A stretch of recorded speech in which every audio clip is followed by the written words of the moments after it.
Super Tuesday, it is a big night across the country and across the Commonwealth. The polls in Virginia are now closed. Virginia, one of 16 states and territories holding primaries or caucuses today. Now, as tonight's results come in, the 2024 general election for president, well, it comes into much sharper focus. So glad you're with us tonight here on WSA 9 Plus and WSA9.com.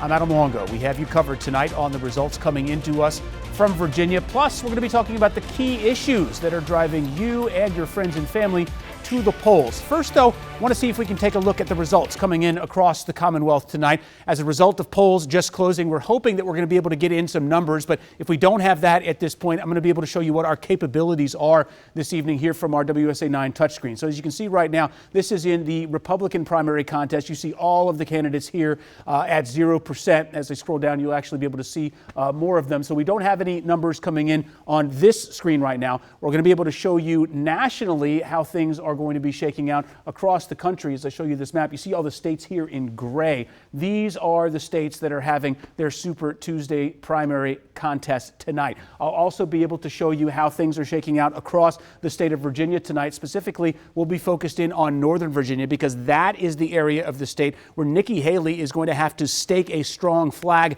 in order to make her mark in Super Tuesday, not only here in Virginia, but to try to take some of that momentum and carry it forward for her. We'll also be monitoring the Democratic contest. Of course, not much of a contest. Incumbent President Joe Biden expected to win Virginia and the other states that are at stake on this Super Tuesday. But we'll be keeping a close eye on this. We'll be able to show you how things break out county by county, our Northern Virginia counties, as well as you go down 95, some of the bellwether counties. We're talking about Fredericksburg, Spotsylvania, Stafford counties as well. But we want to take you through what we're going to be doing here this evening. We have team coverage on our Super Tuesday results. Of course, the director of the University of Virginia Center for Politics, Professor Larry Sabato, will be joining us with analysis and to talk about some of the key takeaways. But first tonight, to my co-anchor Simone DeAlba, who is outside the Fairfax County Government Center polling location. So Simone, I understand that you've been talking with a number of voters tonight, specifically about the issues that are driving them out to the polls. What are you hearing?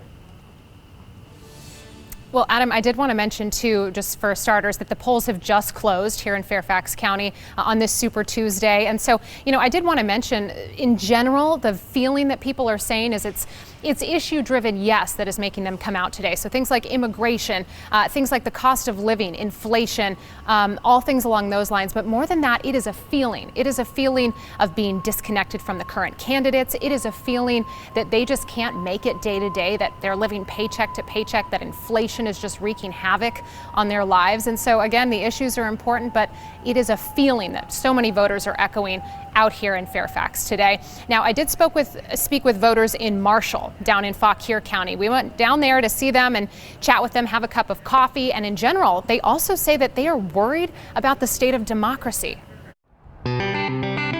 Here in Fauquier County. If you want to know what's going on, especially in Marshall, you're going to know about it first here at Old Town Cafe. We sat down to speak with Virginia voters about what matters most to them. What's top of mind for you this coming election? The economy. That is like being a small business owner. It has been really tough. Finances. Finances are very scary right now. I'm disheartened, I'm saddened, I'm worried, I'm very concerned about the democracy of the country. From finances. I bought a house in 2020. My personal property went up $800. Yeah, that's a hard hit. On top of it, inflation. To keeping the doors open on a beloved business. We feel it every day. The prices of the food, you go to the store, it's just insane. It's been hard. It's been very hard. Even foreign policy. Also, another big thing on my mind is the Ukraine war. It seems like we've forgotten history. The future and what it looks like, also top of mind. I have children and grandchildren. I hope that they can enjoy some reproductive rights after the Supreme Court, which is overturning much of what I worked for most of my life. And the southern border. I think immigration is an important topic as well. I mean, it's on the news every day. I have no problems you come over here legally. Come on over. Pay your taxes. Will you vote in the upcoming election? Oh, yes. 100%. Something's got to be done. I mean, people are living paycheck to paycheck. The small businesses are feeling it. Prices are high, but I don't know what can the government do other than set prices, which I believe most people would think would be socialist. Now, there are many issues facing Virginians this election. In fact, a recent Gallup poll found that immigration is a top concern for many people all across the country. We wanted to break down those numbers. Gallup says 28% of Americans overall believe immigration is the most important issue. That's up 20% since January, for some perspective with that. And an overwhelming number of those voters are Republican. Now, the same poll found little change among Democrats. Our Matthew Torres spent the day talking to voters about this topic in Fairfax County. In a community as diverse as Annandale, you get a diverse set of political viewpoints this Super Tuesday. And I voted for Joe Biden. I took the Republican ballot today. I took the Republican ballot. I feel like Biden has done a great job. I am a Trump person from day one. Linda Edwards is a staunch Donald Trump supporter, echoing his belief on immigration. And there's a lot of crime, and I think it's coming from the border. I think they should all come legally and put their name in and check them out to be sure they're good people. This country is a mess. Trump and his Republican opponent Nikki Haley highlighted border security during their rallies in Virginia. The border is unfortunately been conflated with immigration, but I think it's become something else entirely. It's become one of those politicized issues. Nicholas Carrero is a first-time voter. While he supports Haley, he believes immigration goes beyond border issues. And his mother agrees. I'm tired of hearing the border stuff because immigration is not the border stuff. It's more than that. It's how you handle H-1B visas. It's how you handle, I would really like to have more people here. Democrat Mary Turner admits immigration isn't on top of her list of issues. We really need to start with our own, basically give them more help, especially the seniors. Biden's approval rating for how he's handling immigration hit a low, about 28%, according to Gallup. Last week, he paid a visit to the southern border where there was a record number of illegal crossings at the end of last year. One of his supporters is Tracy Connell. Yeah, Trump says build a wall, build a wall. You put an obstacle in someone's way, and they're going to find a way to get over it. She's also a former ICE agent. She wants a fresh set of eyes to revisit the Immigration Act. Connell believes in support for DACA recipients, preventing green card fraud, and adding more immigration judges to address the backlog of cases. There's just so much. And immigration has also been a topic of conversation in this year's legislative session. There were bills proposed, one that would make DACA recipients police officers if they wanted to, and providing health care to children regardless of their immigration status. In Falls Church tonight, Matthew Torres, WUSA 9. All right, Matthew, thank you. And we sent our Matt Gregory to Prince William County, and he spoke with voters there about, many of them are saying just the cost of living, things like inflation, things like the day-to-day cost of going to the store. Personal economics are what is top of mind for them right now. Here in Prince William County, we saw some of the lowest voter turnout for a presidential primary in recent memory. And the voters we spoke to said the economy personally wasn't what was driving them to the polls today. In fact, it sounded like most of them were reading from the same script. They all seem to say they're doing well personally with their finances, but the overall health of the economy, that's what they're worried about. On Election Day, we went to the two busiest polling places in Prince William County, and you can see even those spots, pedestrian turnout at best. Low turnout today. Why do you think that is? I think everybody knows who's going to win. By noon, the Heritage Hunt Golf Club's polling place in Gainesville had the most voters, so we asked them, how do you feel the economy is going? Such a personal question because everybody's economy is different. For me, it's not bad. Yeah. But for a lot of people, I guess it is. Personally, I can't complain. But I look and see how a lot of people are struggling. Most of those voters were retired, so we went to the next most active polling place, Bristow Run Elementary. We got a similar sentiment there, folks doing fine personally, but concerned about others. I'm in pretty good shape, but I don't think everybody is. Even with grocery prices eating the most from American family budgets in 30 years, the people we talked to aren't hurt yet. Still, one woman summed up all their views on the economy overall. I don't think it's going positive. It's definitely negative for a lot of people right now. But even with the two candidates pretty much decided at this point, the voters we talked to said a lot can happen before the general election. One thing that's guaranteed, and that's changes. Yeah. And who knows what now November will bring. By then, the amount of money in their wallets may determine who they vote for. Now, at last check, when I spoke with the Prince William County Registrar's Office, they said they're at about 6% voter turnout between voting today, early voting, as well as mail-in voting. And I asked, what do you normally see for a presidential primary? They said in the teens to the 20% for voter participation. In Prince William County, Matt Gregory, WUSA 9.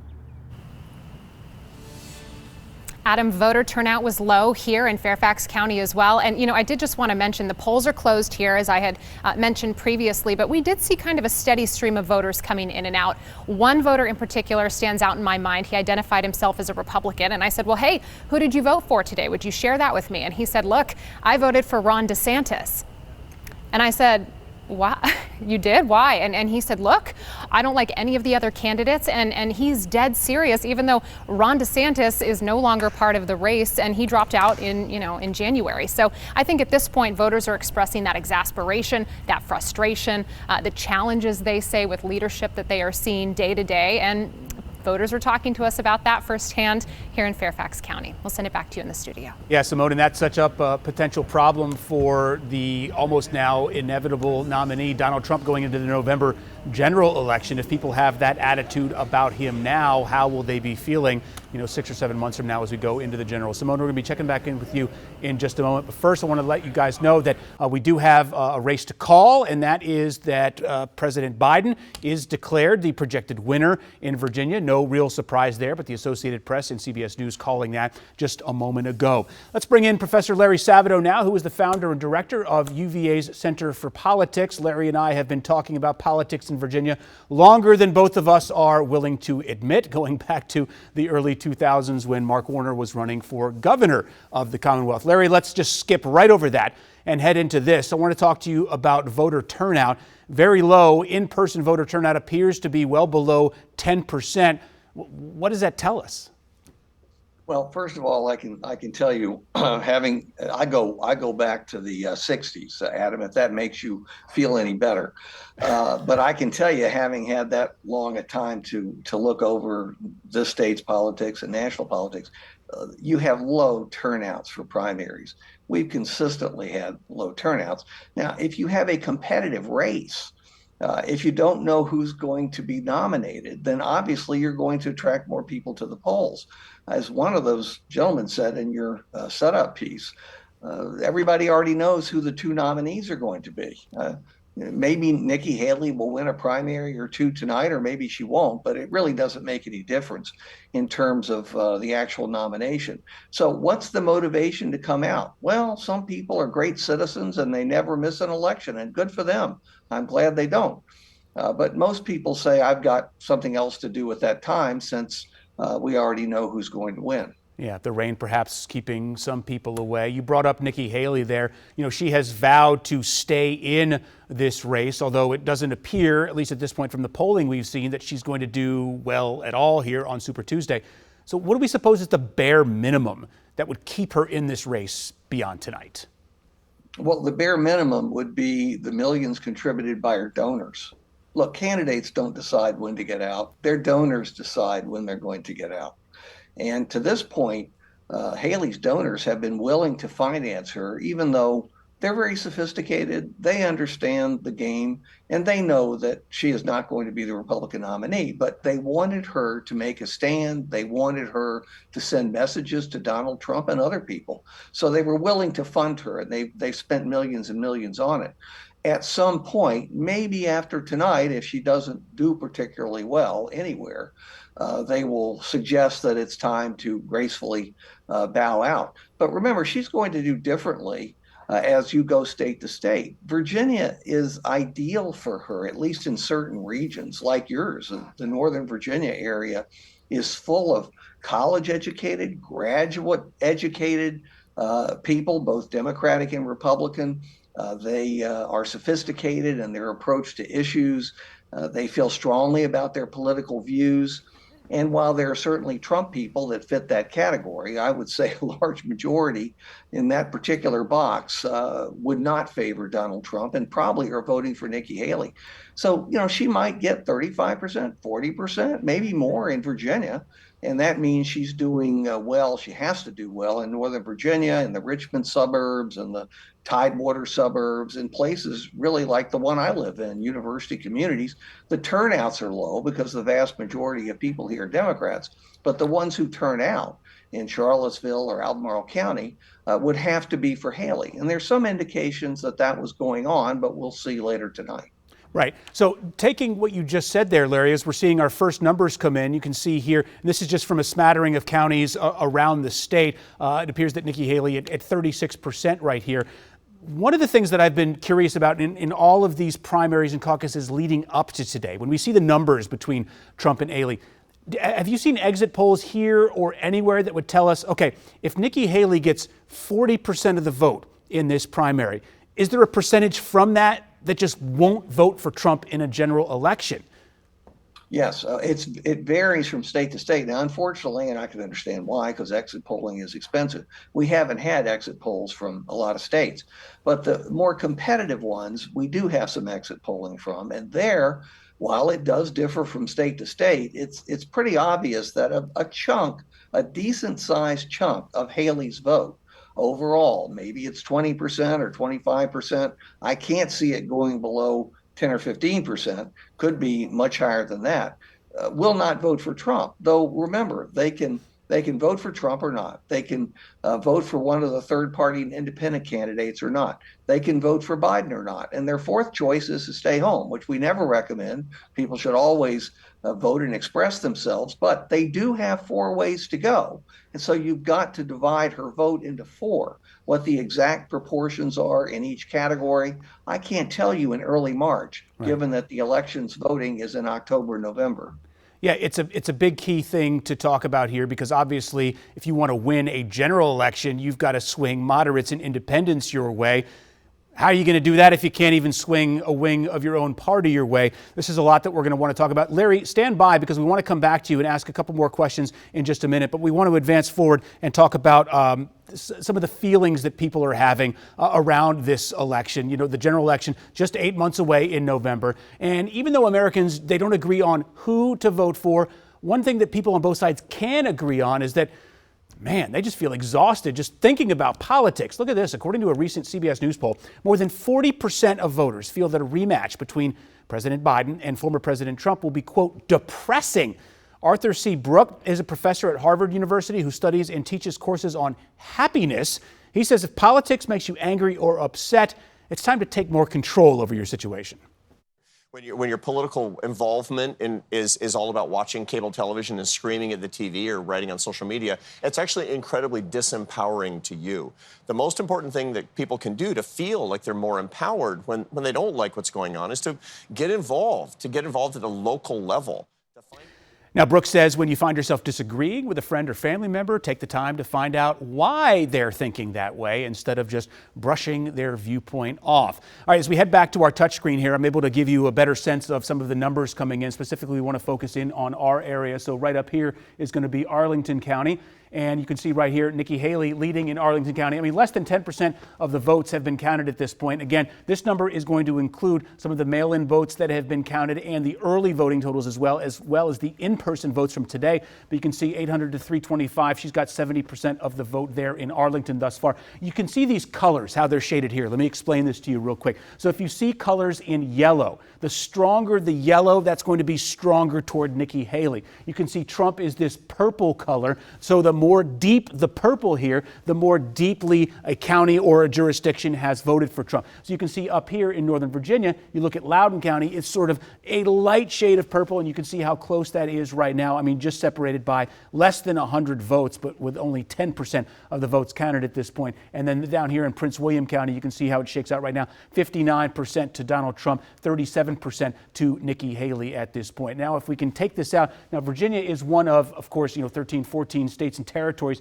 that are doing this evening. We go to the national view, and you can see how things are coming in. So Virginia's not even shaded yet, so it's just too early at this point to be able to call what's happening here. Now, as the results come in tonight, my co-anchor Simone D'Alba, she's with us again from just outside the Fairfax County Government Center and the polling location there. So Simone, we heard from Matt Gregory earlier talking about voter turnout. How was it at that particular precinct that you were at, and did they give you, before you left, any of the results of how that particular precinct voted?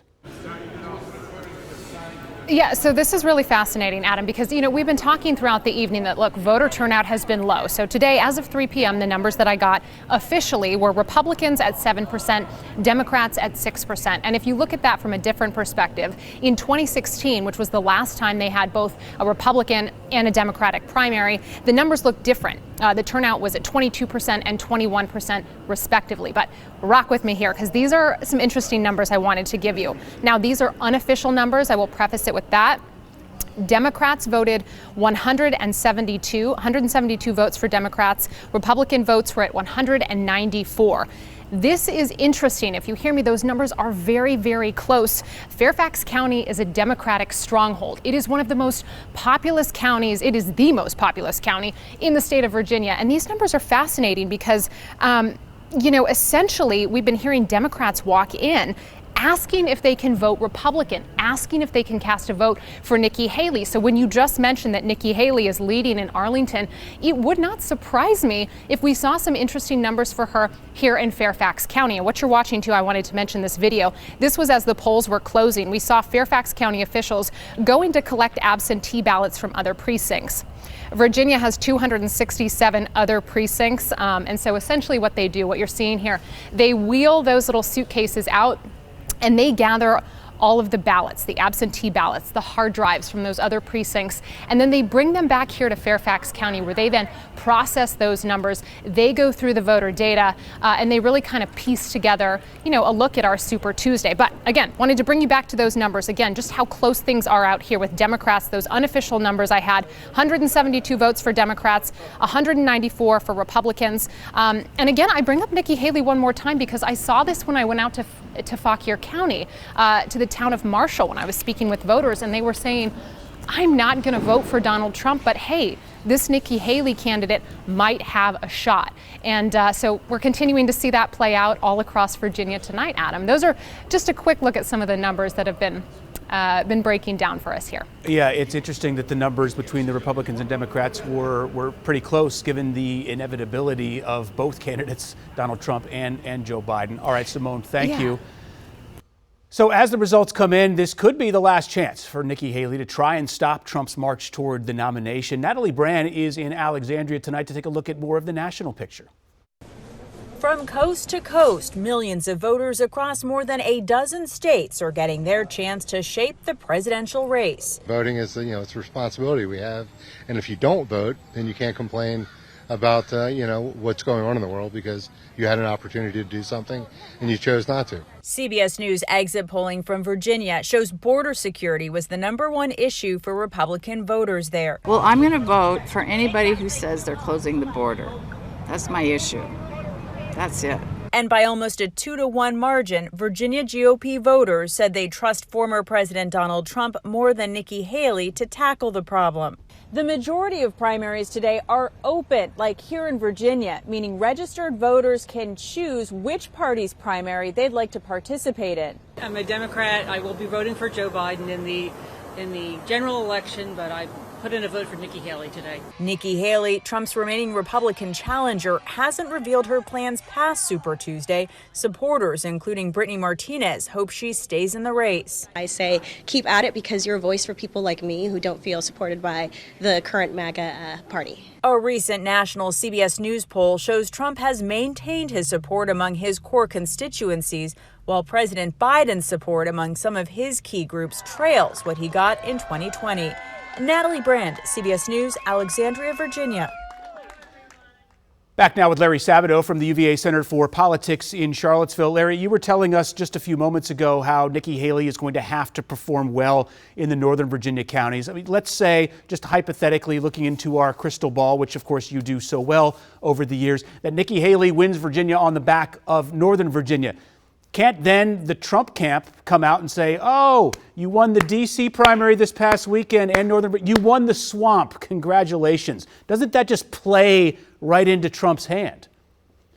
Well, D.C. certainly played into Trump's hands. I heard a lot of that from Republicans, and even Trump people were boasting that they were happy to lose the swamp.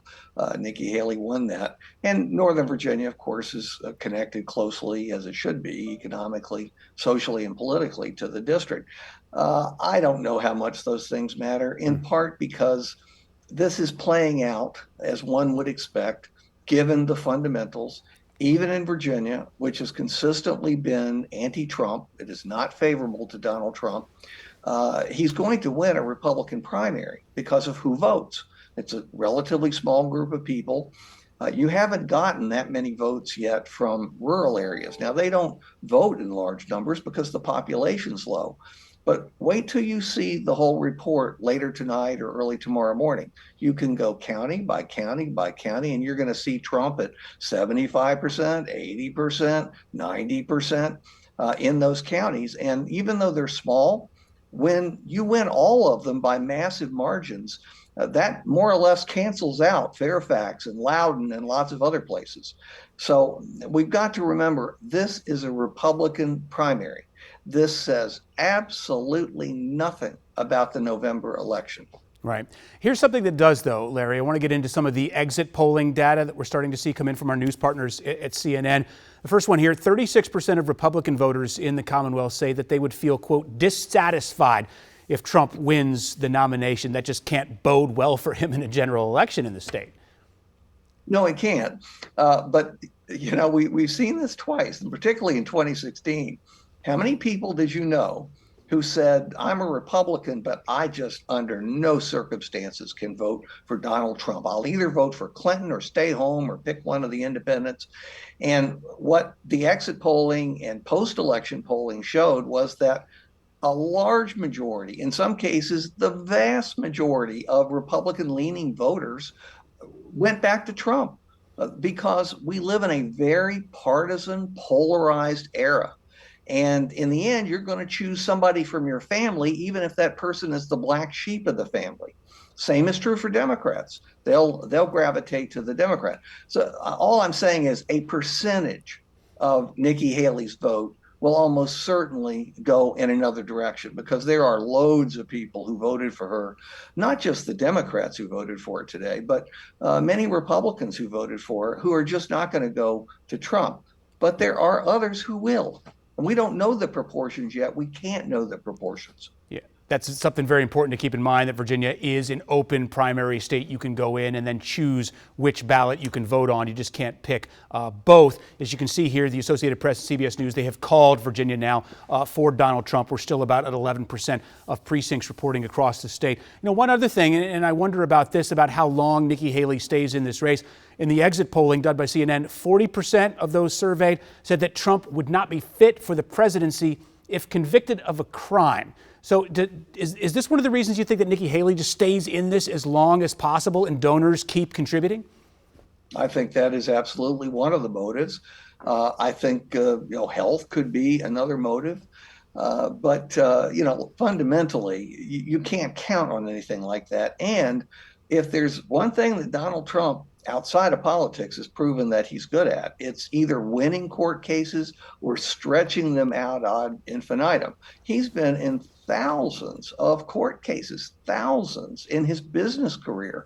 The political branch of the court cases is relatively new, but he's very good, and his lawyers, a law firm full of them, are very good at stretching out the cases. So people say they won't vote for him if he's convicted. His hope is, and he's got a reasonable chance of achieving it, he can draw all of these cases out, even if some of them have started, so that there's no verdict by November 5th. Yep, we know his lawyers have been doing that well. That is one of the jobs that they have. Listen, you are always so generous with your time. Always great to talk with you. Larry Sabato, director and founder of the UVA Center for Politics there in Charlottesville. Thanks again, Larry.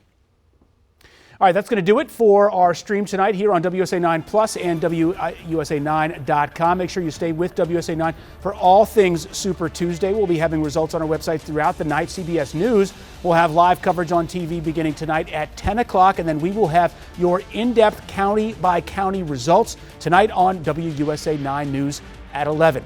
As for those live election results, pick up your phone right now and just scan this QR code. You'll get a link to the election page at WSA9.com, where you'll be able to find results for the races that matter to you. I'm Adam Longo. Have a great night. We will see you tonight on WSA 9 News at 11.